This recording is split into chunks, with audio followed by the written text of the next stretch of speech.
Our apple strudel, which is one of my favorites. My grandma used to make it all the time. And you know, what I do first is I like to caramelize the apples because it gets it nice and tender. Okay. And the great thing about this is it's got a little kick to it. It's got a little apple cider vinegar. It gives it a great kick, yeah. So basically, obviously, there's the finished product. And I like to use store-bought phyllo dough, but you can make your own puff pastry or whatever you want. But this, you know, for this is easier. Yeah. We're all busy. Because laminating dough and stuff like we did on the show, that's hours and hours and hours. So right. Yeah. Okay. Yeah, we love to watch you do it, and then for at home, we want to just do this, yeah. make it simple for us. Okay. So explain the process then. Sure. So you first peeled some apples. These are these are apples and sugar, two types: brown sugar, white sugar, apple cider vinegar, and some vanilla, and then obviously butter. So I get that nice and caramelized. Oh, look at that. And then I'll take this great. over here.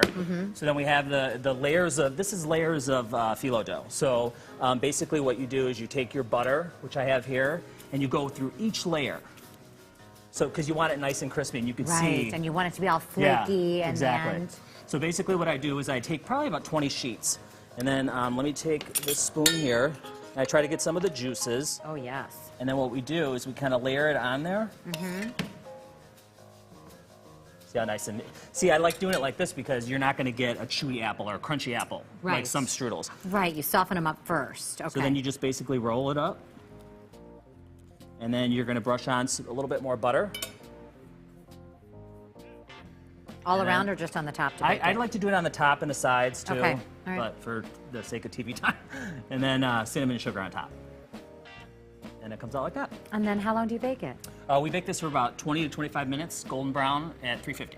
That's it. Yeah, pretty simple. That was so simple. I look at something like that and I think it's really complicated. And I think that's sort of the key is having someone teach you. Yeah. So how did you get started? You know, I started cooking with my mom and my grandmother, and then, you know, with encouragement from my family and friends, they said, you got to get on this baking show because you love to bake and you love to cook. And I have my new website now. It's called www.brianemmettbake.com. Okay. So you can go on there. I'm doing a bunch of events. I'm doing a baking show in Toronto, mid-November. And then, no, that one is actually in Schaumburg. Okay. And oh, then nice. So, right, because you're a local. Yeah, and then Toronto, the Schaumburg one is going to be the end of September. Okay. So. And then when do you think the cookbook might be out? Because if you've got easy and delicious recipes like this, I want it. Yeah, I'm working on it right now, so we don't have a delivery date yet. So, but okay, I'm really well, you will have to come back and join us when you do.